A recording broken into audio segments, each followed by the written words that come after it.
Nagwa 1.8 siya. Okay mga Kaworski, so meron tayong i-share dito. So ito pa rin po mga Kaworski yung yung ginawa naming Honda Beat.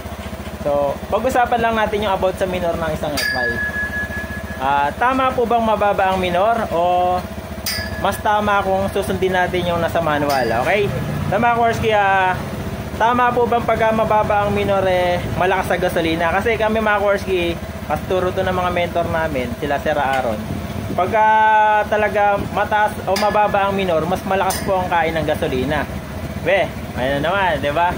So, 'yun ang paniwala kasi natin sa mga carb. Pagka mababa ang minor, mas maganda, mas mababa ang kain ng gasolina. Mali po 'yan mga Kaworski. Ganito po 'yan. Paliwanag natin So, ito meron tayong diagnostic tools. Harap po natin camera. Okay mga Kaworski, so ito, kanina nagre-range yung kanyang RPM sa 1.4 bossing. Ngayon, sabi ko kasi ang standard ng na minor ng Honda Beat ay nagre-range po siya sa ayan, makikita nyo po dyan yung idle speed, okay, in neutral, o ibig sabihin yung minor nya 17 plus 100 or minus 100, okay. And then dapat yung pag mag-i-check natin siya, nasa mataas na temperature yung kanyang makina or nasa 80. So ito mga Kaworski, namumula siya. So ibig sabihin mataas yung minor na ginagawa namin. Ngayon mga Kaworski, itetest lang natin yung mababang minor. Okay, so lubog ko muna. Kung mapapansin nyo dyan mga Kaworski, nagre-range siya sa 1 to 1.5, 1 to sabihin natin 1.3. Sa ganyan po bang RPM, mas malakas ba siyang kumain ng gasolina? Yes po, totoo po yan. So meron kasi paliwanag dahil, pero ito by ano lang naman na tawag dito, teorya, teorya ba? Sorry. Ngayon mga Kaworski, ang injector kasi closed open yan, Kung mapapansin niyo yung RPM ninyo, pag mabagal din yung closed open ng ng gasolina. Ang PSI po ng ng fuel pump, nagre-range po yan sa 40 to 45.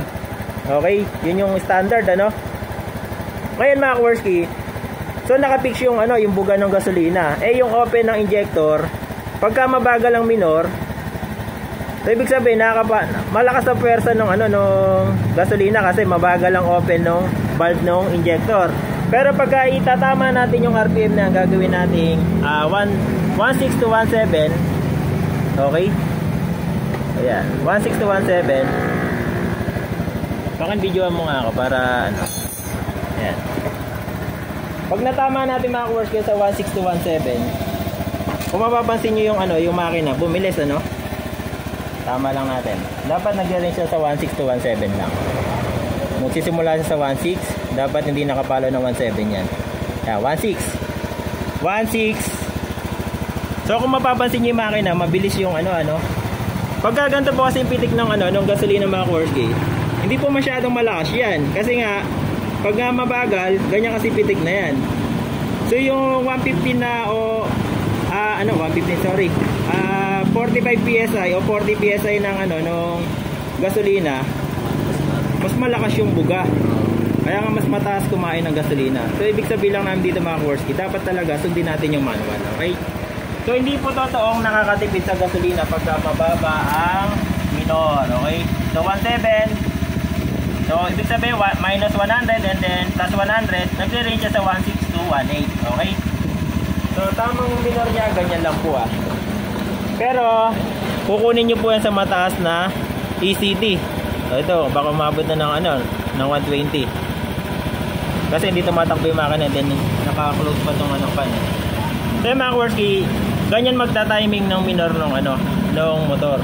Hindi po pwedeng masunod yung may-ari na babaan mali po yan mga Kaworski. So sa mga hindi pa naniniwala, maaari nyo pong maaari kayo manood dun sa mga iba't ibang mga vlogger na about dyan sa may sa mga motor natin. Sa totoo lang mga Kaworski, alam nyo po ba kung saan ako natuto ng ganyan kung di dumating ang FI, hindi ako matututo ng mga troubleshooting na ganyan. Ito sample ko sa inyo ito isang motor. To kasi Baka dito ba yung susi? Yan. Ito po Vega Force. Ano? Dito sa Vega Force may sinasabing RPM. Yan. Ngayon, tanong, paano mo ngayon ma-check yung RPM na yan, ano?